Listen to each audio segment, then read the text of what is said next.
నమస్కారం. Welcome to our channel. నేను సహస్ర. Telugu states లో బర్డ్ ఫ్లూ వైరస్ కోళ్లు బాతుల పాలిట మరణ శాసనంగా మారింది. ఏపీలో 3 జిల్లాలకు బర్డ్ ఫ్లూ విస్తరించడంతో ప్రభుత్వం అప్రమత్తమైంది. ఇంతకీ ఆ వివరాలేంటో మీకు తెలుసా?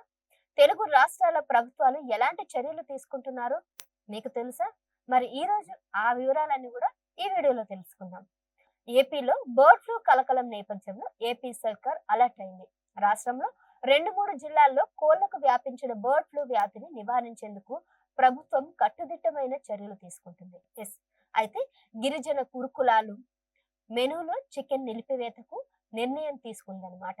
అంతేకాకుండా తదుపరి ఉత్తర్వులు ఇచ్చే వరకు కూడా గురుకులాలు గాని లేదంటే ఈఎంఆర్ఎస్ స్కూళ్లకు సంబంధించి ఎక్కడైనా గానీ స్కూళ్ళకి వీటన్నిటికీ చికెన్ ని నిలిపివేశారు.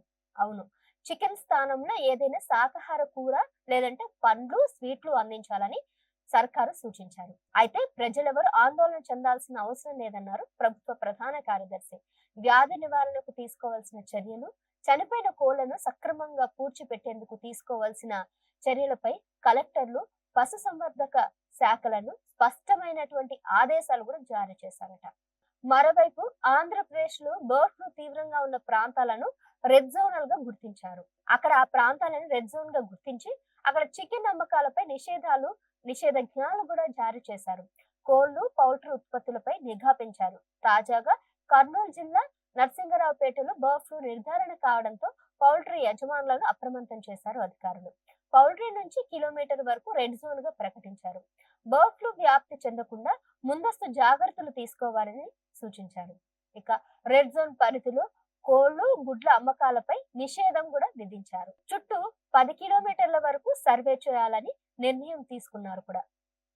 మరి పలు చికెన్ సెంటర్లపై కూడా అధికారులు తనిఖీలు కూడా చేశారు. అక్కడ అన్ని కూడా మంచిగున్నాయా లేదా గానీ అన్ని కూడా చెక్ చేస్తున్నారు. అక్కడ ఉన్న వాళ్ళంతా కూడా అప్రమత్తమయ్యారు. ఎక్కడికక్కడ నిఘా ఏర్పాటు చేసేసరికి వారం రోజుల పాటు గుడ్లు, చికెన్ పై నిషేధం విధించారు. ఇక ఇదిలా ఉంటే బర్డ్ ఫ్లూ ఒకవేళ మనుషులకు సోకితే లక్షణాలు ఇలా ఉంటాయని డాక్టర్లు కూడా వివరించారు. జ్వరం వచ్చి శరీర ఉష్ణోగ్రత గణనీయంగా పెరుగుతుంది. అంతేకాకుండా తీవ్రమైన గొంతు నొప్పి, పొడి దగ్గు రావచ్చు. తలనొప్పి అలాగే అలసట కూడా ఉంటుంది. శరీరం అంతా కూడా నొప్పి, గందరగోళం, అంతేకాకుండా తీవ్ర అలసట అనిపించవచ్చు. శ్వాస తీసుకోవడంలో కూడా ఇబ్బంది కలుగుతుందని అంటున్నారు. మరి ఛాతి నొప్పి అనిపించవచ్చట. కొంతమందికి మలబద్ధకం లేదంటే వాంతులు, విరేచనాలు కనిపించవచ్చు. శరీరం అంతా కండరాల నొప్పితో బాధపడవచ్చు. కళ్ళు ఎర్రబడ్డం కూడా జరుగుతుంది. నీరు కారడం వంటి లక్షణాలు కూడా రావచ్చు. ఈ విధమైనటువంటి లక్షణాలు అన్ని గనుక మీలో ఉంటే గనక డెఫినెట్ గా డాక్టర్ ని కన్సల్ట్ అయ్యి దానికి సంబంధించి చికిత్స తీసుకోవాల్సిందిగా డాక్టర్లు కోరుకుంటున్నారు.